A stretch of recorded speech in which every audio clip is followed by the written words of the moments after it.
Hola, hoy nos metemos de lleno a explorar el mundo de la gobernanza y la protección de identidades, usando las herramientas de Microsoft Entra ID. Tenemos bastante material de Microsoft Learn que nos va a servir de guía para este análisis a fondo. La misión, digamos, es entender cómo estas funciones buscan ese equilibrio, que a veces es complicado, ¿no?, entre la seguridad, que es esencial, y que la gente pueda trabajar, que sea productiva. Buscamos que el acceso a los recursos sea el correcto, para la persona correcta y justificado. Y para empezar, un dato que, la verdad, llama la atención. Microsoft analiza billones, así, con B, billones de señales cada día. Impresionante, ¿verdad? Sí, sí. Señales de Entra ID, de cuentas Microsoft, hasta de Xbox. Todo para pescar amenazas. Bueno, vamos a desmenuzar esto.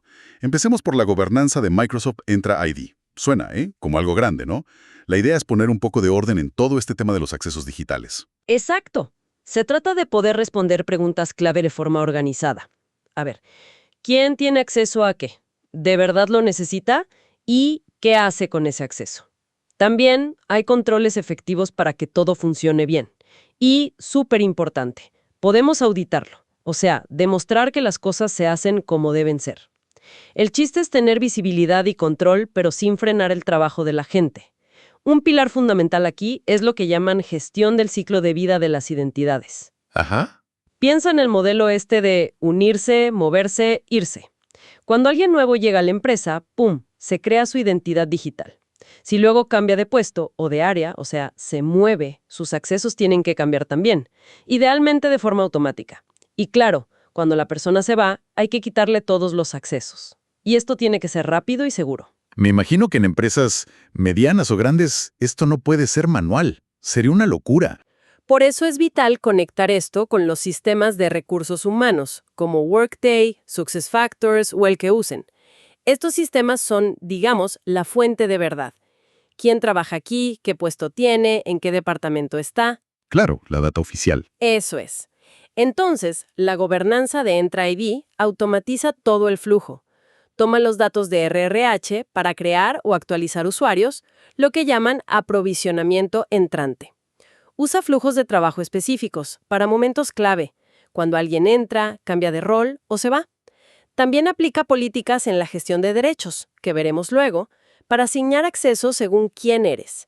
Y finalmente, empuja esa identidad y sus permisos a las aplicaciones que necesitas usar, estén en la nube o incluso on-premise. Entendido. O sea, tenemos la identidad creada, actualizada, pero los permisos específicos, lo que cada uno necesita para su día a día, eso cambia mucho más seguido que un puesto de trabajo, ¿cierto? Totalmente. Ahí es donde entra el ciclo de vida del acceso.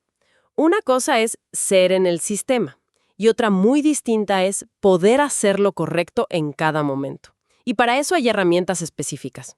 Por ejemplo, los grupos dinámicos son súper útiles. ¿Cómo funcionan? Pues defines una regla, por ejemplo, todos los empleados del departamento de marketing que estén en México. Y listo. Si alguien entra a marketing en México, entra al grupo.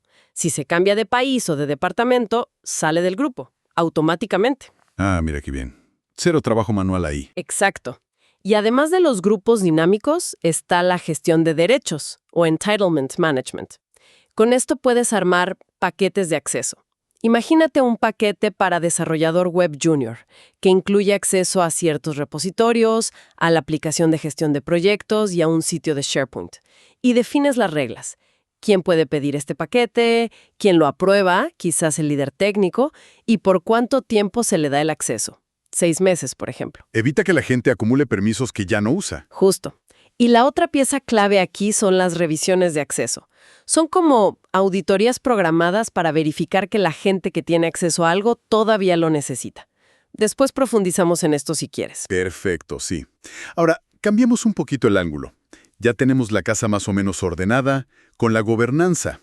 Pero, ¿cómo sabemos si alguien está intentando forzar la cerradura o si se filtró una llave? Aquí es donde entra Identity Protection, ¿verdad? Y aquí es donde entran esos billones de señales que mencionabas. Precisamente. Identity Protection es como el sistema de alarma inteligente. Su trabajo es detectar riesgos, ayudar a investigarlos y sobre todo permitir que se corrijan, que se remedien. Y ojo, no solo protege a usuarios de carne y hueso, también a lo que llaman identidades de carga de trabajo. Piensa en aplicaciones o servicios que también necesitan autenticarse para hacer su trabajo. Ok. ¿Y qué tipo de riesgos detecta? Se agrupan, digamos, en dos categorías principales. Primero, el riesgo de inicio de sesión. Evalúa qué tan probable es que un intento de login concreto no sea del dueño legítimo de la cuenta. Ejemplos típicos. Alguien intenta entrar desde una red anónima como Tor o se detecta un viaje imposible. Viaje imposible. Sí, imagínate un inicio de sesión desde Buenos Aires y 5 minutos después otro desde Tokio, con la misma cuenta. Imposible. Claro. O también si se usan propiedades raras en el navegador o el dispositivo, algo que nunca se había visto para ese usuario. Esos son riesgos de inicio de sesión. La segunda categoría es el riesgo de usuario. Aquí ya no miramos un login puntual, sino la cuenta en general. ¿Qué tan probable es que la cuenta esté comprometida? Esto se basa en patrones. Por ejemplo, si encontramos las credenciales de ese usuario en una lista filtrada en la dark web. Uf, eso es malo. Todo eso suma al riesgo del usuario. Hay un detalle interesante que mencionaste antes. Identity Protection solo marca riesgo si se usan las credenciales correctas. ¿Por qué es así? Suena un poco contraintuitivo. Sí, es un punto importante y a veces confuso. A ver, si alguien intenta adivinar tu contraseña y falla 100 veces, es un ataque, claro, un ataque de fuerza bruta. Pero Identity Protection no va a marcar un riesgo de compromiso de identidad en ese momento, ¿Por qué no? porque tu credencial correcta no se usó. El sistema se enfoca en detectar cuándo tu credencial válida podría estar en manos de otro. Ahora, si el atacante acierta la contraseña y entra, pero lo hace desde un lugar súper sospechoso o con comportamiento anómalo, ahí sí, salta la alarma de riesgo de inicio de sesión y posiblemente de usuario. Entendido. Ya veo la lógica. Es sobre el compromiso de la credencial válida. Bueno, y una vez que salta una de estas alarmas, ¿cómo se investiga? Dijiste que había informes. Sí, la investigación se apoya en 3 informes clave. Uno es el de detecciones de riesgo, que te muestra cada señalita de riesgo individual que se detectó. Luego está el de inicios de sesión de riesgo. Este agrupa las sesiones de login que tuvieron una o más de esas detecciones. Te dice, este login fue sospechoso por A, B y C. Y finalmente, el informe de usuarios de riesgo. Este te da una visión global del nivel de riesgo acumulado para cada usuario. Es como un puntaje de riesgo. Y este último es el que se integra con Copilot, ¿no? Exacto. Si la empresa usa Microsoft Security Copilot, este informe de usuarios de riesgo se potencia. Copilot te da resúmenes en lenguaje natural de por qué el usuario es riesgoso, qué contexto adicional hay y qué pasos recomienda para solucionarlo. Muy útil. Y después de investigar, claro, hay que actuar. La corrección, cómo funciona, ¿es siempre un admin revisando manualmente? No, y esa es una de sus grandes ventajas. Puede ser automática. Puedes configurar directivas de acceso condicional que reaccionen al nivel de riesgo. Por ejemplo, una política podría decir, si el riesgo del inicio de sesión es medio o alto, entonces pídele al usuario autenticación multifactor, MFA. O sea que además de la contraseña, tenga que poner un código del móvil o usar la huella, algo así. Justo eso. O una política más fuerte. Si el riesgo del usuario es alto, bloquea el acceso inmediatamente y oblígalo a restablecer su contraseña de forma segura. Si el usuario cumple con ese requisito, hace el MFA, cambia la contraseña, el sistema considera el riesgo como corregido, automáticamente. Ah, qué bueno. Eso quita mucha carga manual. Muchísima. Pero claro, también está la opción manual. Un administrador puede revisar la alerta y decidir, ok, esto fue un falso positivo, lo descarto. O sí, parece legítimo, pero ya hablé con el usuario, confirmo que está seguro. O, en el peor caso, confirmo que la cuenta está comprometida y tomar acciones más serias. Y un último punto, todos estos datos de riesgo se pueden exportar. Puedes mandarlos a tu sistema SIEM. El SIEM, esta plataforma que junta logs de todos lados para análisis de seguridad, ¿verdad? Esa misma. O a Log Analytics o donde necesites, usando las APIs de Microsoft Graph. Así puedes cruzar la información con otros sistemas o hacer análisis más profundos. Perfecto. Volvamos un poquito a la gestión de derechos, Entitlement Management. Mencionaste los paquetes de acceso, que suenan muy prácticos. Pero, ¿quién arma esos paquetes y define las reglas? ¿Tiene que ser siempre un superadministrador con todos los permisos? Excelente pregunta. Y la respuesta es que no necesariamente. Y esa es una de las claves de su flexibilidad. La gestión de derechos permite la delegación. Delegación. Sí, puedes darle permiso a otras personas que no son administradores globales para que creen y gestionen paquetes de acceso. Por ejemplo, el jefe de un departamento, el dueño de un proyecto importante o el responsable de una aplicación crítica. Ellos que conocen mejor las necesidades de su equipo o de su recurso pueden definir qué incluye el paquete, quién puede solicitarlo, quién tiene que aprobar esas solicitudes, incluso puede haber varios niveles de aprobación, y por cuánto tiempo se concede el acceso. Tiene todo el sentido. Acerca la decisión a quien realmente sabe. Exacto. Distribuye la carga y mejora la calidad de las decisiones. Y antes mencionaste los usuarios externos. Esto también simplifica muchísimo su gestión. ¿Cómo? Imagina que necesitas colaborar en un proyecto con alguien de otra empresa. Puedes crear un paquete de acceso específico para ese proyecto. Cuando esa persona externa lo solicita y alguien lo aprueba, el sistema puede hacer varias cosas automáticamente. Primero, invitarlo a tu directorio como un usuario B2B, business to business. Ok. Segundo, asignarle los permisos definidos en el paquete. Y ya está listo para colaborar. Pero lo mejor es el final del ciclo.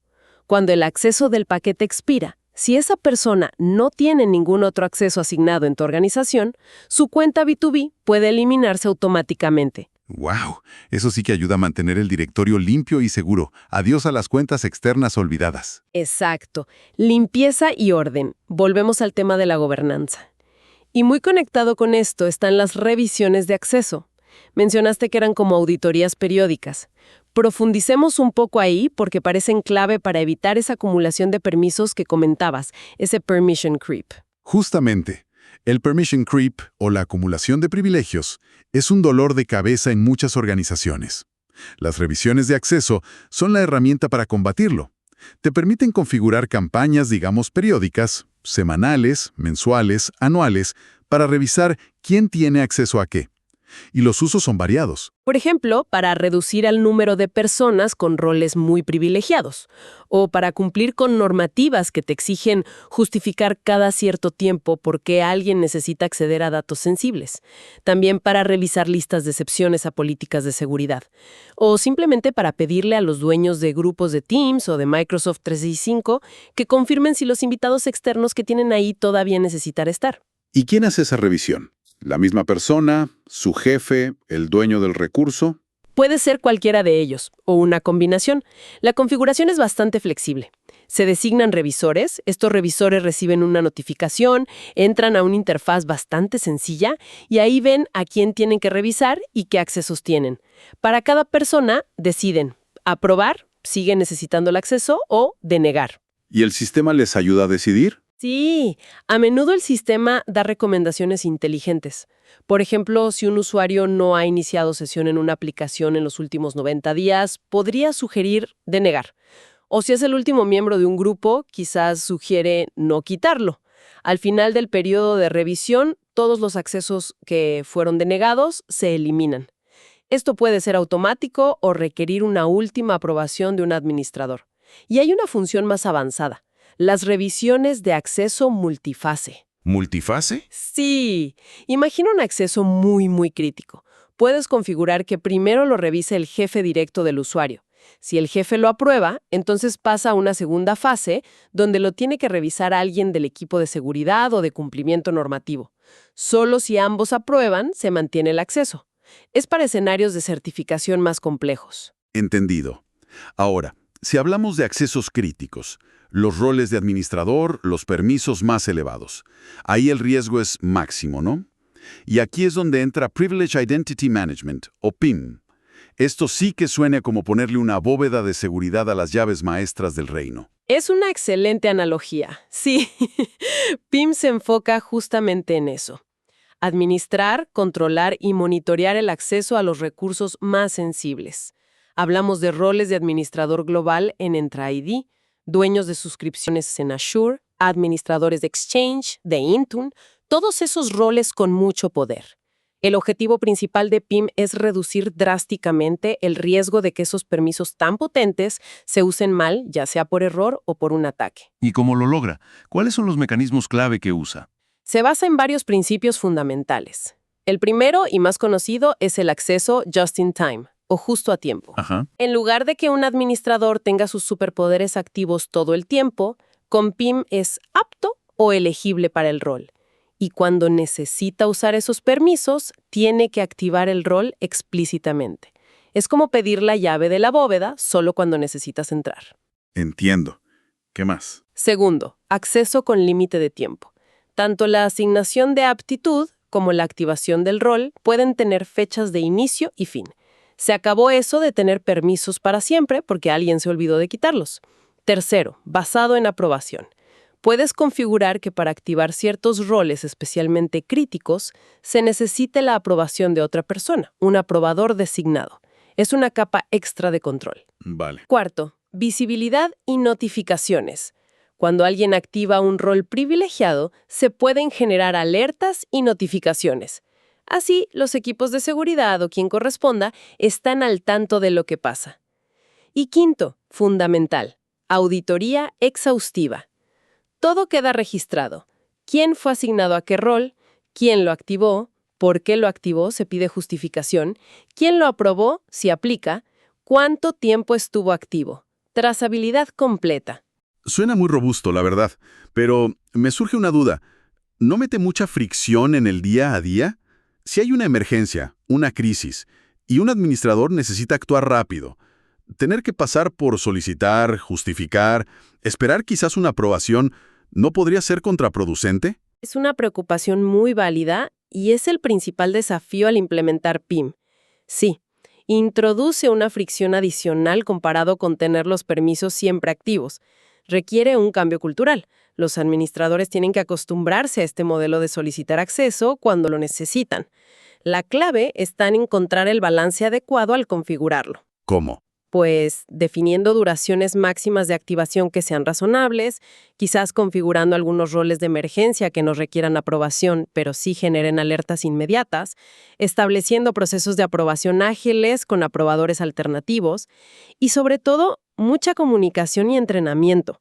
No es solo tecnología, es cambiar la forma de trabajar. Pero créeme, el beneficio en reducción de riesgo suele ser enorme y compensa esa fricción inicial. Entiendo. Es un trade-off que hay que gestionar bien. ¿Y el proceso de activación en sí, cómo es para el usuario? Es bastante sencillo. Si eres apto para un rol, vas al portal de PIM. Ahí ves los roles para los que eres apto. Seleccionas el que necesitas activar. Te pide que especifiques por cuánto tiempo lo necesitas. Hay un máximo configurado que no puedes exceder. Y que escribes una justificación. Por ejemplo, resolviendo incidente INC12345. Si ese rol no requiere aprobación, haces clic y listo. El rol se activa casi al instante y ya puedes usar esos permisos. Si sí requiere aprobación, tu solicitud le llega a los aprobadores designados. Reciben una notificación y tienen que aprobarla o denegarla. ¿Y también se puede extender o renovar, dijiste? Sí, si está cerca de que se acabe el tiempo de activación, puedes solicitar una extensión. Y si ya se te venció la asignación como apto, puedes solicitar una renovación. Todo esto también queda registrado. Y una cosa más, esto no solo aplica a roles de administrador, también existe PIM para grupos. Puedes hacer que la membresía o incluso la propiedad de un grupo importante sea just in time. Muy interesante cómo se puede granular el control de los privilegios internos. Ahora, hemos hablado mucho de las identidades dentro de la organización, gestionadas por Entra ID. Pero, ¿qué pasa con cómo verificamos credenciales que vienen de afuera? O al revés, ¿cómo nosotros demostramos quiénes somos o qué calificaciones tenemos ante terceros? Ahí el panorama se complica más, ¿no? Totalmente. Hoy en día, verificar digitalmente la identidad o las credenciales de alguien puede ser complicado, fragmentado y a menudo riesgoso para la privacidad. Piensa cuántas veces hemos tenido que subir una foto de nuestro documento de identidad o un título o una web. ¿Quién guarda eso? ¿Es seguro? Compartimos más datos de los necesarios. Sí, demasiadas veces. Necesitamos una forma mejor, más segura, más estándar y donde el usuario tenga el control. Y ahí es donde entra una tecnología más nueva que está impulsando Microsoft, el ID verificado por Microsoft Entra, o Verified ID. ID verificado suena como a un pasaporte digital o algo así. ¿De qué va? Es una buena analogía. Se basa en estándares abiertos para lo que se llaman credenciales verificables. La idea es descentralizar un poco la verificación. Imagina 3 actores principales. Primero, el emisor. Es una organización de confianza, como un gobierno que emite una licencia de conducir digital, una universidad que emite un título digital o tu empleador que certifica tu puesto de trabajo. El emisor crea esta credencial digital, la firma criptográficamente para asegurar su autenticidad y te la entrega. Ok. ¿Y yo qué hago con ella? Tú eres el segundo actor, el usuario. Recibes esa credencial y la guardas en tu cartera digital o wallet. Suele ser una aplicación segura en tu móvil. Tú tienes el control total sobre esa credencial. Tú decides cuándo quieres mostrarla y a quién. Entiendo. ¿Y el tercero? El tercero es el comprobador. Es la organización que necesita verificar esa información. Por ejemplo, una aerolínea que necesita verificar tu edad para venderte un billete. O un potencial empleador que quiere verificar tu título universitario. El comprobador te pide que le presentes la credencial desde tu cartera digital. Tú aceptas, y aquí viene lo interesante. El comprobador puede verificar matemáticamente, usando criptografía, que esa credencial es auténtica, que fue emitida por el emisor que dice ser y que no ha sido modificada. Sin tener que llamar a la universidad o al gobierno cada vez. Tecnologías como blockchain o libros de contabilidad distribuida, DLTs para esto, para publicar las claves públicas del emisor. Así se protege tu privacidad, porque solo compartes la información que el comprobador necesita para esa transacción específica, y no toda tu vida, y tú tienes el control. Microsoft tiene una demo bastante ilustrativa en https://aka.ms/cvdemo para quien quiera verlo en acción. La verdad es que esto sí parece un cambio importante en cómo podríamos manejar la identidad en el futuro. Abre un montón de posibilidades. Bueno, y para ir cerrando el círculo de herramientas que hemos visto hoy, mencionemos rápidamente la integración con Microsoft Security Copilot. ¿Cómo encaja esta inteligencia artificial en todo esto? Copilot viene a ser como un asistente inteligente para los equipos de seguridad y los administradores de identidad que trabajan con Entra ID. Si tu organización tiene Security Copilot, puedes habilitar un complemento específico para Entra. Y esto te permite interactuar con todas estas funciones que hemos hablado usando lenguaje natural. Como por ejemplo. Pues podrías preguntarle a Copilot: oye, resume el riesgo de este usuario y dime qué pasos recomiendas para mitigarlo. O ayúdame a diseñar un flujo de trabajo de ciclo de vida para cuando un empleado se cambia de oficina. Y la integración también funciona al revés. Dentro de la propia interfaz de Entra, por ejemplo, en ese informe de usuarios de riesgo que comentábamos, Copilot puede aparecer directamente ahí, mostrándote un resumen del riesgo y las acciones recomendadas, sin que tengas que ir a preguntarle. O sea, la idea es acelerar el análisis y simplificar tareas. Exacto. Hacer la investigación más rápida, simplificar la configuración de políticas o flujos de trabajo y, en general, hacer que el conocimiento experto sea un poco más accesible para todos los analistas, no solo para los súper especialistas. Muy bien, pues hemos cubierto bastante terreno hoy, ¿eh? Desde la gobernanza poniendo las bases y gestionando el ciclo de vida completo, Ajá. pasando por Identity Protection como el vigilante que detecta actividades sospechosas, El sistema de alerta temprana, SIS. la gestión de derechos y las revisiones de acceso para mantener los permisos justos y necesarios en el tiempo, El control continuo. PIM para blindar de forma especial los accesos más críticos, La bóveda de seguridad. hasta Verified ID, que nos abre una ventana a una nueva forma de verificar quiénes somos fuera de nuestra organización. Un paradigma diferente. Y Copilot intentando ayudar a manejar toda esta complejidad.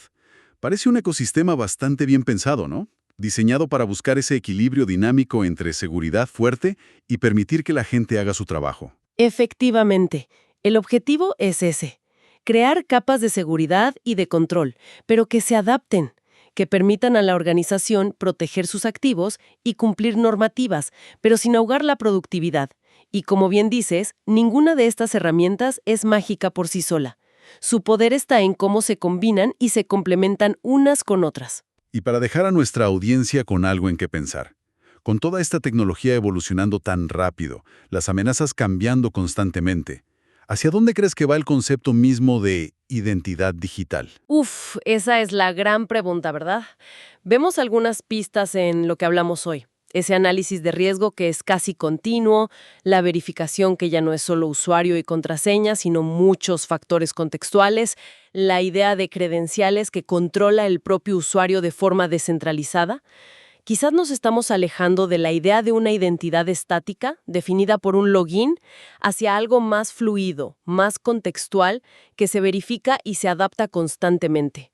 Interesante. Y esto nos lleva a otra reflexión, quizás más personal.